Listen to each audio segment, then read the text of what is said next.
수강생 여러분 안녕하세요. 경비지도사 2차 경비업법 부분의 고비안입니다. 경비업법 부분에 이제 첫 강의를 나가게 됐죠. 첫 강의 부분은 이제 총칙 부분과 총칙 부분을 조금 넘어서서 이제 다른 것까지 보실 수도 있게 될 텐데 대략적으로 이제 총칙 부분을 설명드리도록 할 겁니다. 총칙 부분은 보통 용어 정의가 되어 있는 곳이라서요.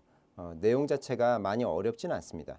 하지만 이제 첫 번째 걸음이 반을 넘어가는 거기 때문에 언제나 이제 단단한 각오를 갖고 준비해서 나아가시는 게 좋다라는 말씀을 좀 드릴 수 있어요. 그다음에 이제 이런 정의들 같은 게 먼저 머릿속에 잘 들어와 계셔야 그 다음에 어떤 다른 복잡한 내용들을 보실 때 충분히 이제 이거를 뭔가 기반 삼아서 공부를 진행하실 수 있다라고 말씀드릴 수 있죠. 그렇기 때문에 이 내용을 하나하나 빠짐없이 제가 살펴드리도록 할 것이고 그 내용들 중에 꼭 외우셔야 되는 부분은 포인트를 찝어드리기 때문에 그 부분은 꼭 책에 우리 교재에 잘 표시해 놓으셨다가 그런 다음에 이제 풀어보셔야 되고 기본 내용을 본 다음에 바로바로 문제를 풀어서요. 바로 내용들에 대한 체크를 하도록 할 겁니다. 그래서 이제 기본 문제만은 먼저 같이 보시게 될 것 같다라는 말씀을 드려요. 그러면 우리가 경비업법 총칙 부분을 같이 보실까요? 경비업법을 이제 맨 처음 보시게 되면 총칙 부분에 이 경비업의 목적 이런 곳이 나오죠. 보통 경비업법상 1조하고 3조에 대한 1, 2, 3조 조문의 내용인데요.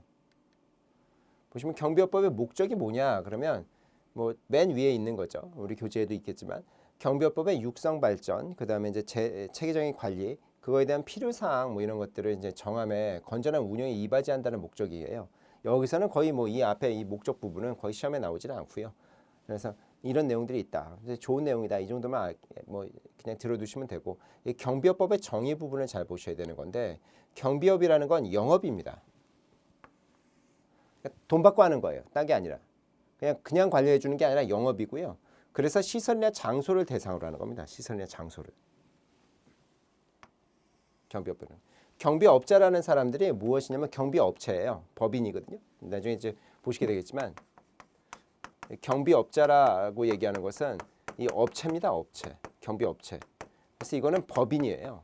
법인이 아니고서 개인 사업자 구조를 할 수가 없어요. 그러면 이 경비업자가 왜 그 법인이 왜 하는 거냐? 돈 벌려고 하는 영업이고 그다음에 시설과 장소를 그 대상으로 하는 거죠. 그러면 시설과 장소 또는 뭐 아니면 사람이 될 수도 있습니다. 신변보호 같은 경우에 있어서 이런 경우에서 뭘 막으려는 거냐면 도난과 화재 그다음에 혼잡을 막으려는 겁니다. 도난과 보통 이제 도난과 화재가 가장 기본적인 거고요. 그다음에 이제 시설 경비 같은 경우에 있어서 이제 이 혼잡 부분을 막아내는 것까지 나타나는 거죠. 근데 여기에서 꼭 알아두셔야 되는 건 이 도급이라는 표현을 꼭 알아두셔야 돼요. 도급. 도급이라는 개념은 바로 밑에서 나오지만 이 도급계약의 성질이 갖고 있습니다. 그래서 이게 고용이나 이런 게 아니라 일을 맡아서요. 업체가 해주고 나서 나중에 돈을 받는 개념이다. 이렇게 가는 거죠. 그래서 도급이라는 게 뭐냐면 일방이 어느 일을 완성하는 걸 약정한다는 것은 약속한다는 뜻이에요. 약속해서 정한다는 겁니다. 그 다음에 상대방이 그 결과에 대해서 보수, 돈, 보수는 뭐 딴 게 아니죠. 돈을 지급하는 거를 하는 그 계약이죠. 근데 이 일방을 뭐라고 하냐면 수급인이라고 부르고 여기는 이제 이 한자로 보면 도급인이라고 부르는 겁니다. 근데 이 수급인이 누가 되냐면 일을 맡는 사람이기 때문에 이게 경비업자, 즉 경비업체입니다. 이제 경비업자라고 부르죠. 우리 법에서는 경비업체라고 부르지 않고 경비업자라고 부르는데 이 수급인이 되는 거예요.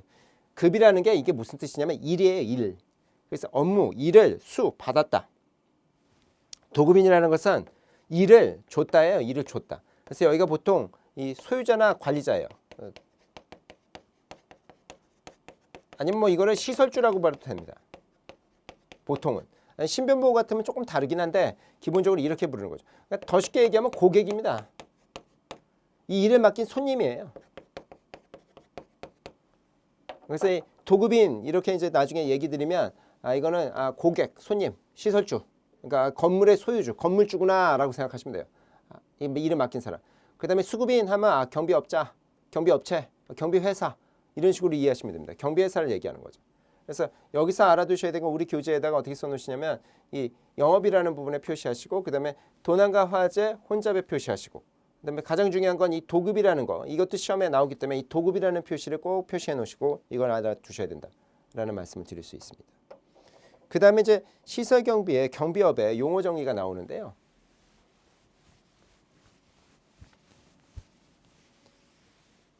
이 용어 정의에서는 먼저 외워두셔야 되는 게 이 기본적으로 5가지 이 경비업의 종류를 알아두셔야 돼요.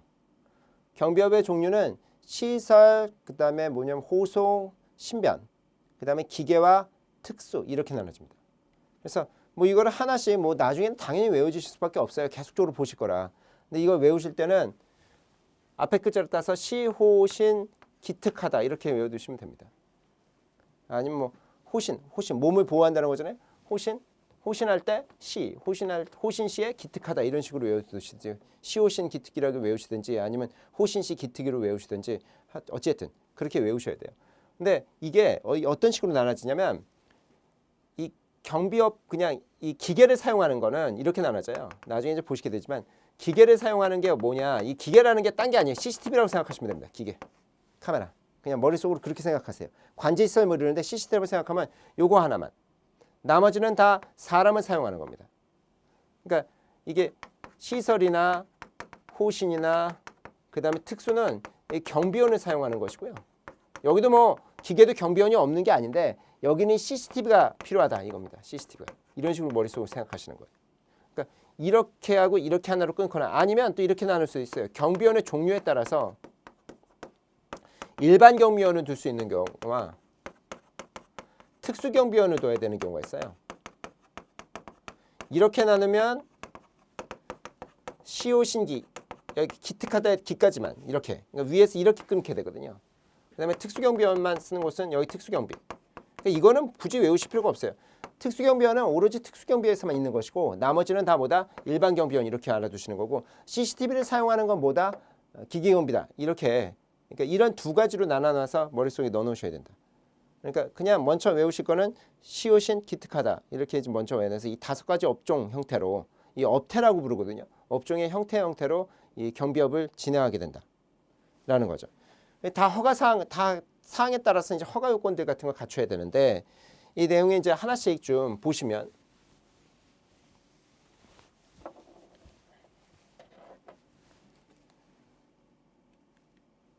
먼저 이제 시설 경비의 내용이 무엇이냐 그러면요.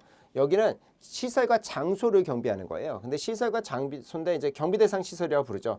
뭐냐면 도난이나 화재 이거는 다른 데도 마찬가지예요. 근데 여기 이거 혼잡 그러니까 막 사람들이 많이 모이고 이런 거 생각하셔야 돼요. 뭐 그 무슨 뭐 콘서트 같은 거 있잖아요. 그런 게 제일 많죠. 뭐 체육관 같은 데 하지 않습니까? 근데 잔뜩 모이는 그런 장면에서 사고가 날 가능성이 높거든요. 뭐 드림 콘서트니 뭐 어린 사람들도 많이 가지 않습니까? 사고 날 가능성이 높으니까 이런 걸 할 때 있어서 이게 시설 경비거든요. 그때 불나는 거나 뭐 금품 훔쳐가는 것뿐만 아니라 이런 혼잡까지도 이 시설 경비는 하고 있다. 그래서 요거를 외워두시면 되는 거고 나머지 뭐 부분까지 외우실 필요 없고 요 딱 3글자 도난, 화재, 그 다음에 혼잡이죠. 혼잡을 시설 경비가 하는 거고 호송 경비는 그런 게 아니라 이거는 운송이에요. 운송. 차로 대체로 머릿속으로 차량으로 운송하고 있다고 생각하셔야 돼요. 머릿속으로. 뭐 선박으로 운송해도 되고 비행기로 운송해도 다 좋은데 뭐 선박도 괜찮고 비행기도 다 좋아요. 항공도 다 좋은데 머릿속으로 넣으실 때 이 차로 운송 중이라고 생각하셔야 돼요.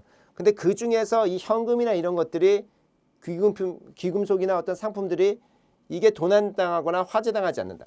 여기는 혼잡이 없죠. 여기는 혼잡이 없을 수밖에 없어요. 혼잡은 그러니까 따로 외워두시는 거지 딴 데서 외우시면 안 됩니다. 왜냐하면 뭐 운송 중에 무슨 혼잡이 있어요. 그냥 자동차가 막힌다 뿐이겠지. 그걸 혼잡이라고 얘기할 필요는 없어요. 그거는 운송에서 별 문제가 아니고. 그래서 이 호송경비는 그 운송경비죠. 굳이 얘기하면. 이 호송경비는 도난이나 화재 과정인데 이 호송경비에 있어서 특징적인 게 뭐냐면 굉장히 중요한 거 있잖아요. 굉장히 뭐 거의 뭐 고려청자 같은 거 우리나라 국보급이 이동된다 그러면 단순히 이게 털리면 큰일 나거든요. 도난이 가장 큰 문제죠. 그럴 때는 우리 업체만 혼자서 해서는 도저히 안 되겠다. 경비업자만 도저히 안 되겠다면 경찰서에 협조를 요청할 수 있어요. 근데 여기 경찰서 이 부분에 언제까지냐면 출발 전날까지입니다. 전날. 이 전날에다가 표시해 놓으셔야 돼요. 전날에. 이거 이제 시험에 전날이 아니라 당일처럼 써놓는 경우가 아니라 12시간 이전 뭐 이런 표현이 아니 그냥 전날까지.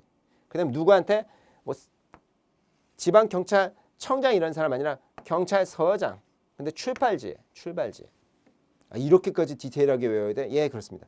도착지 아니고요. 출발지. 그래야 여기서부터 시작할 거예요. 도착지라고 하면 안 돼요. 이거 외우실 때도 그냥 막 외우시는 게 아니라 당연해요. 만약에 예를 들어서 생각해 보세요. 아, 서울에서 부산까지 고력청자를 데려간다. 호송 경비한다고 했을 때 이때 사람이 아니라 이게 물건을 움직이는 건데 여기서 받을 사람이 뭐 여기까지 와서 여기서부터 같이 뭐 간다는 건 너무 힘들잖아요. 그러니까 여기서 그러니까 출발지에서 사람이 나와야 되고 사람이 나오려면 당일 얘기하면 당일 됩니까? 택배도 당일이 안 되는데 그러니까 못해도 전날까지다 이거죠. 근데 이게 통지서를 써서 내야 될 거 아닙니까? 서류예요 다. 구두가 안 되고 다 원칙적으로 서류입니다. 다 근거 자료를 만들어 놔야기 때문에 경비업법을 공부하실 때는 다 경찰과 같이 한다고 생각하셔야 돼요. 기본 머릿속에 넣으셔야 되는 게 경비업자는 경찰과 같이 하는 것이고 경찰이 관리 감독합니다. 특히 이제 지방경찰청장이 관리 감독하기 때문에 경찰과 같이 해야 되기 때문에 경찰은 다 서류를 만들어놔야 되거든요. 국가기관은. 그래서 웬간하면 다 서류로 다 넣는다 이렇게 머릿속에 넣으셔야 돼요. 통지서를 넣으시는데 전자문서 형태도 괜찮아요. 요즘 세상에서 뭐 종이로 언제 보냅니까? 그래서 쉽게 하면 전자문서 형태면 이메일 구조인데 이게 우리가 아는 이메일로 뜩 던지는 스타일이 아니라 요 형태가 다 갖춰져 있어요. 그래서 갖춰진 걸로 해서 거기서 이제 입력시키는 방식으로 해서 해야 된다는 거죠. 그래서 여기 외우실 건 전날까지 출발지의 경찰서장입니다. 청장이 아니고 그다음에 통지서를 내야 되는데 이때 통지서는 전자문서도 괜찮다. 호송은 물건을 인중해요. 신변이라는 건 사람이에요. 여기는 사람의 생명과 신체죠. 여기는 이제 사람이라고 생각하시면 돼요. 사람의 목숨, 사람의 신체. 그러니까 뭐 진짜 뭐 해외 아니면 우리나라 이제 아이돌도 엄청나잖아요. 그럼 이 사람의 신변 보호에 나가는 겁니다. 아니면 이제 중요한 정치인들 뭐 이런 사람들 신변 보호에 나가는 거죠. 위해를 방지한다. 목숨을 걸고 이제 막아줘야 되는 거죠. 그 사람들의 목숨과 신체를. 목숨만은 아니고 몸도 손가락 하나 잘리면 피아니스트 같으면 손가락 하나 잘리면 끝나는 거잖아요. 아니면 무슨 뭐 가수인데 목을 공격당하면 죽지 않았어도 이제 목이 나가면 가수의 생명은 끝나는 거니까. 그러니까 신체까지도 이거를 보호하는 거다. 머릿속으로. 그래서 여기 표시해 놓은 데는 다 표시를 하셔서 외우실 때 중심적으로 외워나가셔야 된다.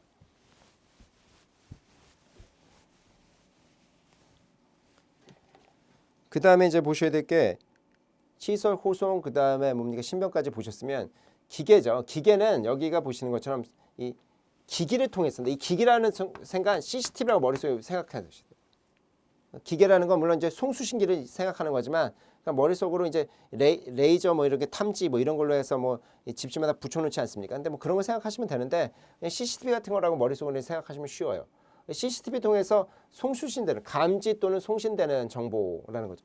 레이저 같은 걸로 쫙 쏘잖아요. 뭔가 그림을 그리자면 뭐 어떤 집 같은 거 고전적인 집 모양을 그리면 이게 뭐 이렇게 뭐 있지 않습니까? 그래서 여기 레이저가 흐른다는 거 아니에요. 그래서 여기 누가 이렇게 침입하게 되고 문을 열면 삑삑삑삑 거리고 뭐 이런 거 아닙니까? 그럼 이제 뭐야 오토바이 타고 보통 오토바이 이 그림이 좀 후지지만 제가 오토바이 타고 이제 뭡니까 경비원이 오는 거잖아요. 밖에 있다가. 그래서 여기에 이제 침입했는지 아닌지 그러면 이제 잘못 건드린 거면 오작동이면 아 이거는 이렇게 건드리신 겁니다. 아니 실제로 여기 누가 들어가 있으면 이제 경찰 부르고 이 사람이 제압하고 뭐 이렇게 되는 거죠. 그래서 이게 시설 밖에서입니다. 시설 밖에서. 시설 밖에서 이거를 뭡니까? 경비를 쓰고 있는 거예요. 이 시설에 있는 게 아니라 어떤 다른 곳에 이게 집 형태가 아니라 완전 빌딩 아닐 겁니까? 빌딩? 큰 빌딩이겠죠. 어떤 빌딩 이런 데서 여기서 뭡니까? CCTV 관제 시설이 있는 거예요. 관제 시설이. 여기 보시면 관제 시설이잖아요. 여기도 표시해 놓으시죠.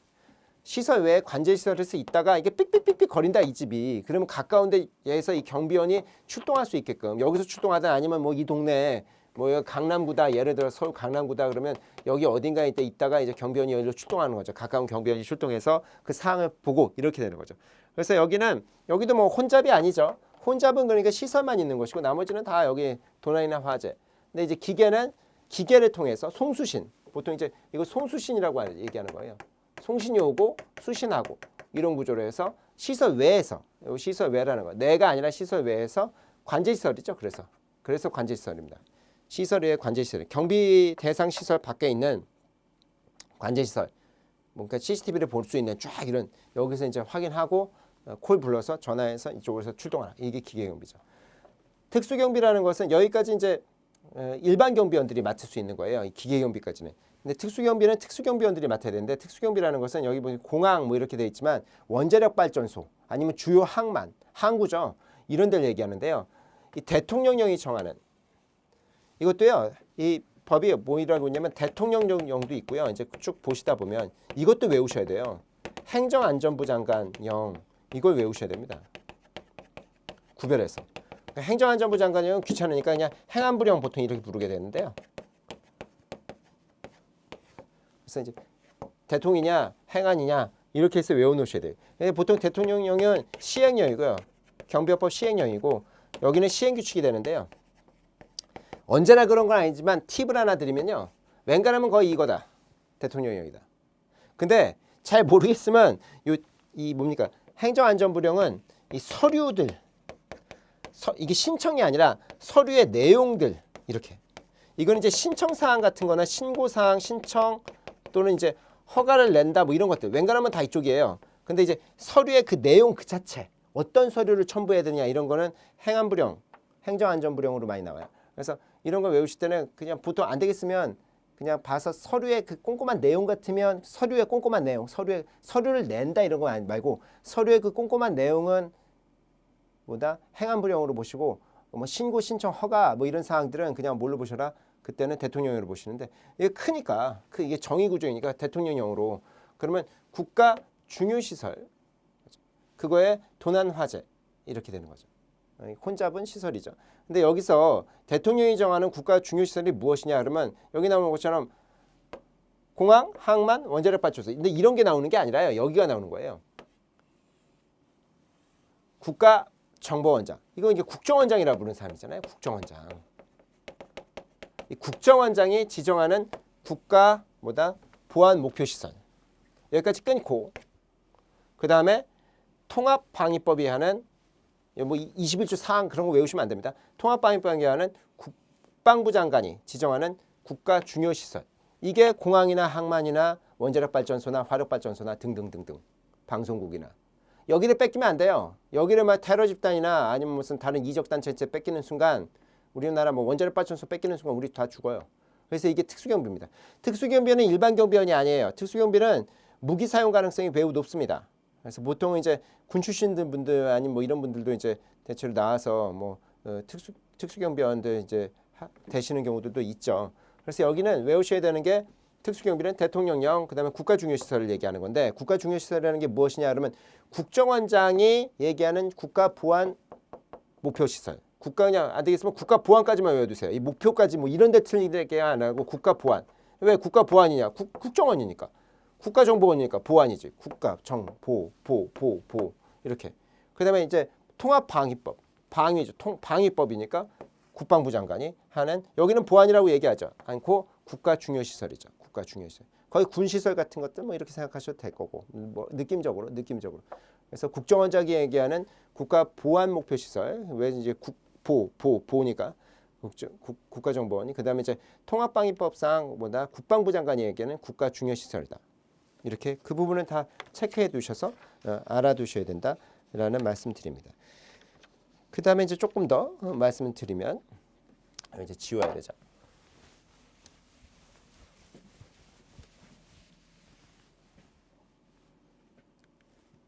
그 다음에 이제 경비업자나 이제 경비지도사 뭐 이런 얘기들이 나오는데 이 경비업자는 딴 게 아니라 이게 업체예요. 인간이 아닙니다. 그냥 단순 인간이 아니라 이거 업체. 허가받은 법인을 얘기하는 거예요. 법인. 영업을 하는 거죠. 이쪽은 딴 게 아니라 영업을 하는 거고 이게 무슨 영업이었다?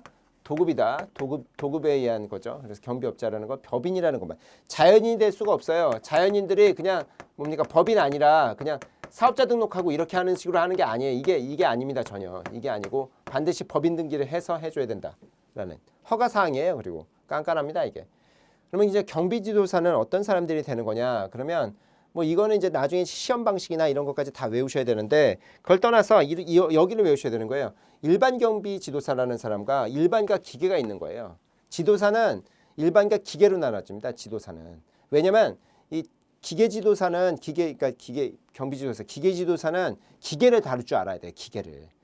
아까 CCTV, 이 레이저 뭐 이런 걸로 해가지고 송신 또는 강지 또는 송신, 즉 송수신되는 것들을 이거 사용할 줄 알아야 돼요. 그래서 이거는 내용이 조금 더 어렵다고 봐야 됩니다. 근데 기계를 만질 줄 알아야 되고 나머지는 다 일반이에요. 그래서 특수경비원마저도 일반 경비지도사가 맞습니다. 특수도. 나머지야 일반 경비원들이잖아요. 그러니까 일반 경비조사가 맞는 게 맞는데 재미나게도 특수경비원을 맡는 사람도 일반 경비지도사 시험에 붙으면 되는 겁니다. 그래서 지도사는 일반과 기계로 나눠진다. 이렇게 외우셔야 돼요. 지도사는 일반과 기계. 지도사는 기계를 다룰 줄 알아야 돼서 그렇게 나눠진다. 이렇게 외우시는 거고 경비원은 이거하고 좀 달라요. 경비원은 일반 경비원과 특수경비원으로 나눠지는 겁니다. 이거 뭐 고용인이나 이런 거 외우실 필요 없고 여기는 일반 경비원과 특수경비원. 그러니까 특수경비원은 특수경비. 총 갖고 다녀야 돼요. 여기는 총이 필요합니다. 원자력 발전소를 뺏기면 안 돼요. 화력 발전소를 뺏기면 안 되고. 그래서 여기 총기가 사용돼서 그래서 외우실 때보다 지도사는 일반과 기계로 나눠진다. 근데 일반 지도사가 특수경비원들까지도 지도할 수 있다. 근데 경비원은 뭐다? 총 갖고 다니는 특수경비원하고 그냥 일반적인 일반 경비원으로 나눠지는 거다라는 점을 외워두셔야 되는 겁니다. 여기는 어렵지 않죠. 그다음에 이제 무기에 대한 얘기를 좀 보시면 무기는 인명이나 신체에 대해서 위해를 가할 수 있는 이게 총이에요. 총, 딴 게 아니라 총. 권총이나 소총 이런 것들이죠. 근데 플라스틱 권총 같은 거 있지 않습니까? 모형 이런 것들은 아니다. 무기가 아니다. 너무 쉬운데 저런 건 문제로 나오면 정말 거저주는 건데 그냥 무기라고 하면 뭐 다른 게 아니라 총이다 이렇게 알아두시면 되는 것이고 경비법인 이러면 결국 이제 아까도 말씀드렸지만 경비업자는 법인이 아니면 안 됩니다. 법인이어야 돼요. 딴 게 아니다. 오로지 법인이어야만 하죠. 그래서 여기 보시는 것처럼 법인이 아니면은 이를 영위할 수가 없어요. 그러니까 반드시 법인이어야 됩니다. 그래서 여기 개인은 즉 자연인은 해당할 수가 없다는 점 이것도 익혀두셔야 되는 내용인 거죠.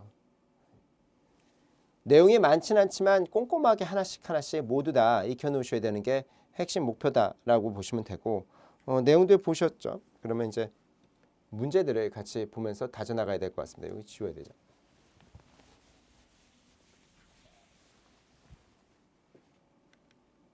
여기 이제 빈칸 문제 같은 것도 가급적 다 같이 보려고 하는데요. 특수경비라는 게 뭐겠습니까? 항만이나 이런 것들이 있잖아요. 거기서 어디가 정하는, 무엇이 정하는 거랬죠? 행안부령, 대통령령. 그래서 대통령령이 정하는 이죠.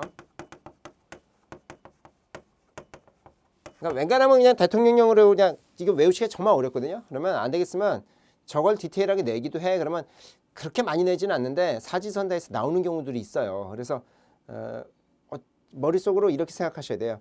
대통령 거의 그냥 싸그리 다 대통령령 시행령인데 안 되겠으면 이 서류의 내용들 같은 거는 행안부령으로 하는 경우들이 많다. 언제나 그런 건 아니라 나중에 이제 행안부령만 따로 좀 외워두시는 게 필요성이 있는데 어쨌든 이렇게 해서 이제 도난이나 화재 그다음에 주요시설. 근데 주요시설이 뭐냐 그러면 대통령이 정하는 주요시설이라는 건 공항이나 항만이나 원자력 발전소 뭐 이거 좋은데 무엇이 지정하는 무엇가 그렇죠? 여기는 국가정보원장이 지정하는 이게 정보니까 국가보안 목표시설과 그 다음에 국방부 장관이 지정하는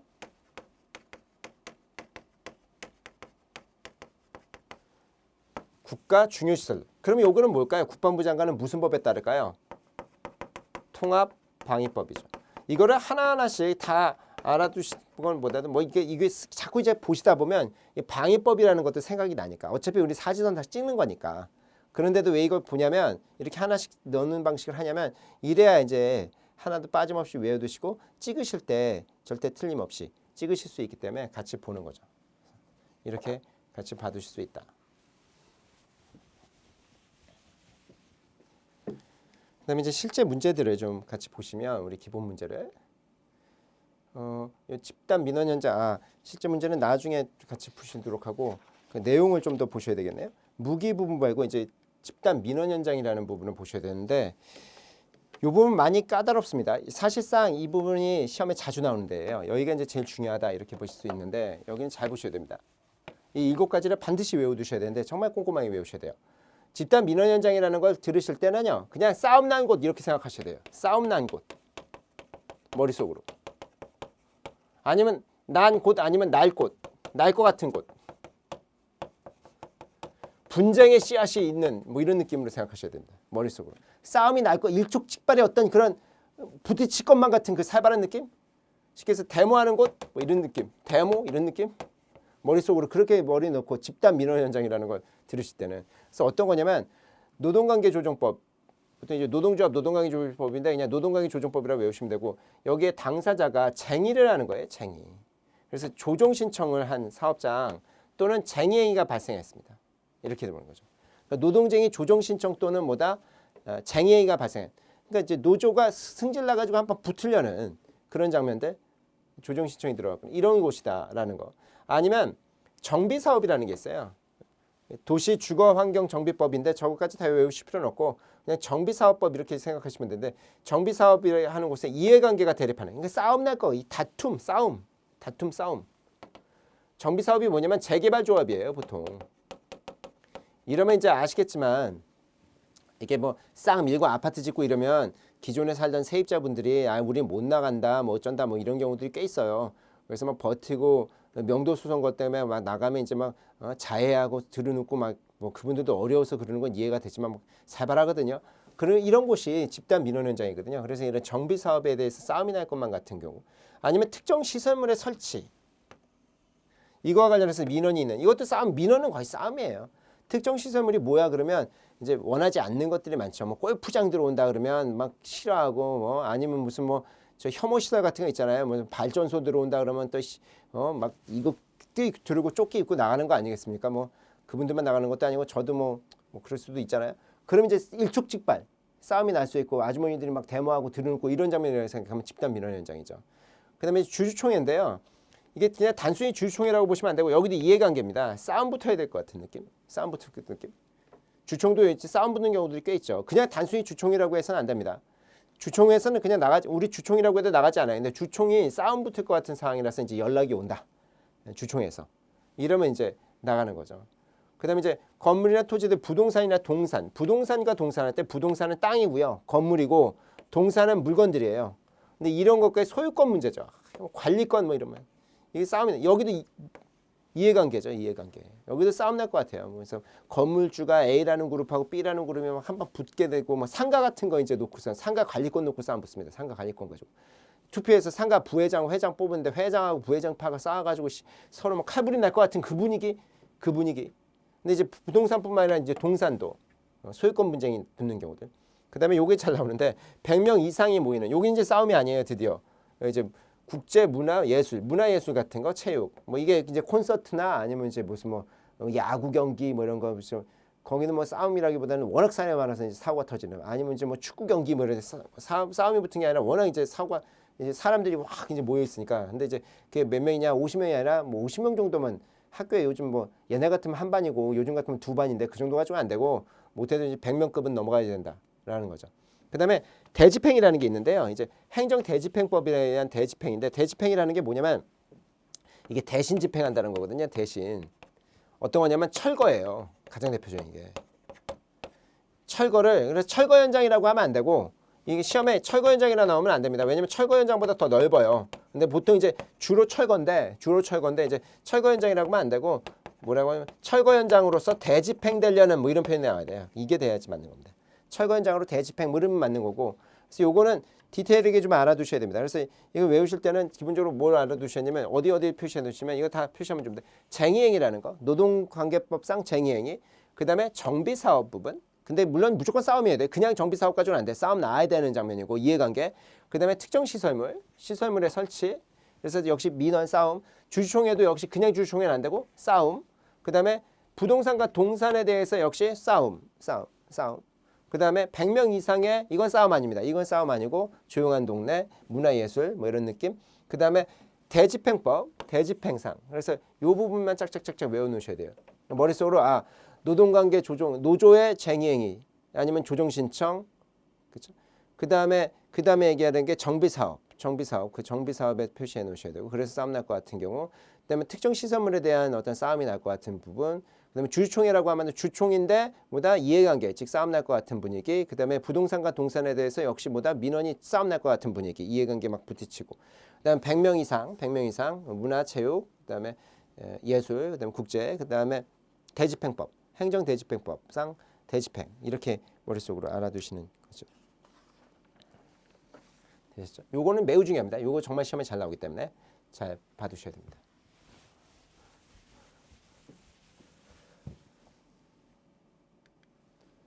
그래서 이것도 이제 다시 빈칸 문제를 보시면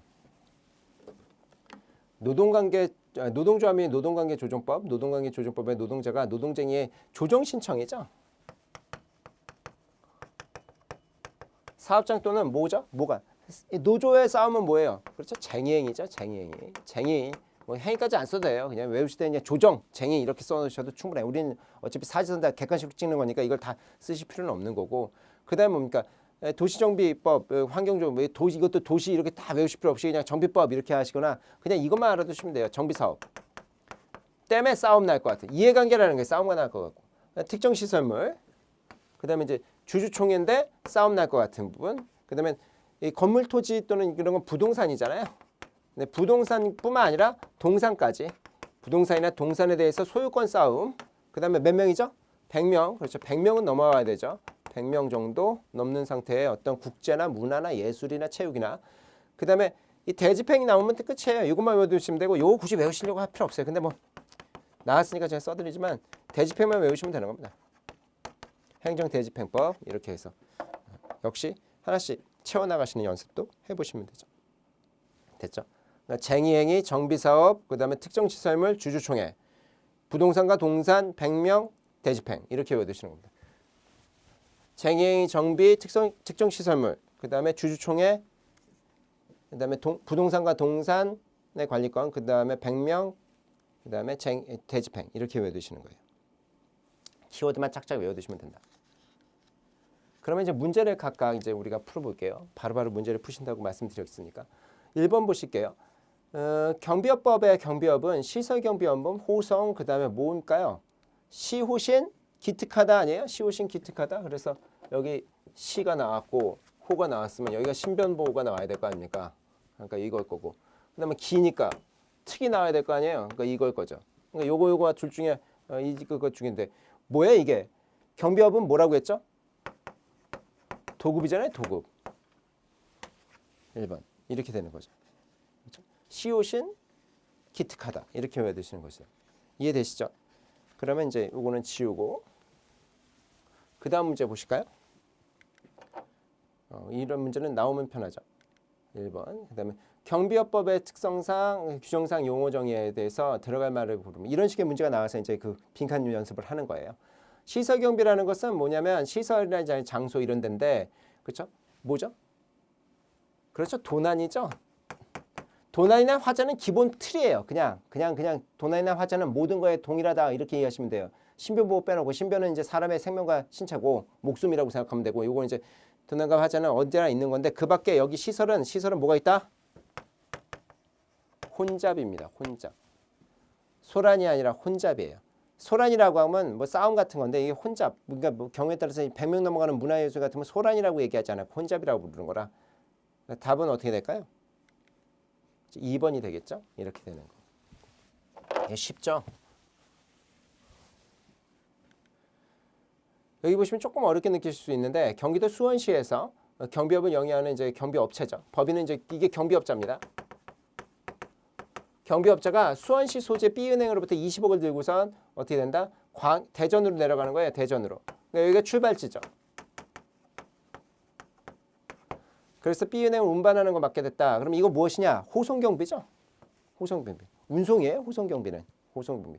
그다음에 통지서. 전자문서로 넣을 수도 있죠. 어디다 갖다 내야 된다? 출발지에 서장한테 제출하면 돼요. 만약에 이게 혼자 그냥 가도 되는데 이게 어떻게 제출해야 된다. 이거 필요로 하면 협력을 필요로 하면. 근데 이 통지서는 전자문서도 괜찮다? 예, 전자문서도 괜찮죠. 그러면 이게 틀린 거 고르라고 하는데 이 4번이 틀리게 될 건데요. 왜 틀리냐면 여기 보시는 것처럼 11일 날 운반한다는 거죠. 그럼 언제까지 넣어야 돼요? 11일에 운반할 거면 전날까지 넣어줘야 돼요. 전날.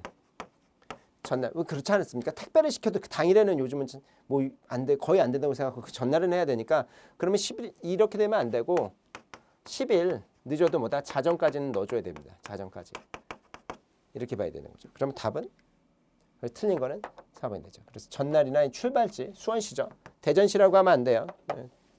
수원시가 되겠죠. 수원이니까 현금이잖아요. 현금을 운전하는 것이고, 뭐 아니면 이제 상품, 뭐 아니면 이런 것들, 유가증권 이런 것들을 이동시키는 거다라고. 뭐 공부하시고 나니까 쉽지 않습니까? 경비업법의 용어 정의는 옳지 않은 것 그럽니다. 신변보호라는 것은 사람의 생명, 신체, 그렇죠? 사람의 생명, 신체 맞죠? 틀린 거꾸로라는 건데, 신변은. 기계 업무라는 것은 경비에 필요한 시설과 장비에 대해서, 그렇죠? 도난 화재인데요. 아이고, 여기 보시면 이 혼잡은 어디죠? 그렇죠? 얘는 시설이에요. 그렇기 때문에 2번의 가능성이 이제 높고, 계속 좀 그렇다고 해서 바로바로 찍지 마시고 이제 살펴야 돼요, 살짝. 호송이라는 건 현금, 유가증권, 귀금속 상품, 그렇죠. 도난 화재는 기본 일이죠. 그래서 뭐 이건 맞고. 그다음에 특수경비 업무라는 것은 공항 등 대통령이 정하는 국가 중요 시설에 대해서 도난 화재죠. 뭐 경비나 도난 화재. 예, 기본적으로 맞죠. 여기서 아시겠지만 이게 이제 대통령령이 무엇이냐? 그러면 어떻다고 그랬죠? 국가정보원장. 근데 이제 국정원장이라고 쓰겠습니다. 국가정보원장인데 국가 보안 목표 시설. 왜냐면 이게 보자가 있기 때문에 보예요. 그 다음에 뭐다? 통합방위법상 국방부 장관이 하는 보다 그냥 국가 중요 시설 이렇게 구별해서 뭐 그것까지 같이 늘 알아두시면 좋겠다. 답은 그러면 뭐 역시 2번이겠죠. 이 혼잡은 시설이기 때문에 이런 식으로 문제를 맞춰 나가는 거죠. 그 다음에 이제 문제를 보시면 5번 문제죠. 경비업법상 일반 경비지도사는 경비업무에 종사하는 지도하는데 이러한 경비업무에 해당하지 않는 걸 고르래요. 그러면 이제 지도사는 일반과 뭘로 나눠져요? 기계로 나눠지잖아요. 지도사는. 왜냐하면 기계를 다룰 줄 알아야 되니까. 아니 지도하는 사람이 CCTV하고 레이저를 못 쓰면 어떡해. 그래서 이게 될 건데 아시겠지만 경비원은 어떻게 나누죠? 경비원은 총을 갖고 있느냐 아니냐를 나누잖아요. 그러니까 여기 일반 경비원과 뭐로 특수로 나눠지는 거죠. 여기는. 답은 그러면 기계죠. 뭐 어렵나요? 뭐 쉽죠. 경비업법에 있으면 경비업의 개념에 대해서 경비원의 개념이죠. 경비원은 누구냐 이렇게 하면 시설주가 채용한 고용인이다 이런 얘기가 나오고 국가 중요시설과 일반 시설을 동의한 경비 근무자다 아니면 경비업자가 채용한 고용인으로서 경비 업무를 수행하는 자다 뭐 이런 얘기들이 나오잖아요. 그다음에 국가 시설주 뭐 이런 얘기 나오는데 이 경비원이라는 건 누가 고용하는 거예요? 경비업체가 고용하는 거예요. 경비업체를 뭐라고 해요? 경비업자라고 불러요. 그렇다면 이게 돼줘야 되는 겁니다. 딴 사람이 채용한 게 아니에요. 경비업자가 채용한. 이 사람이 채용한 사람들, 고용한 사람들 이렇게 불러야 됩니다.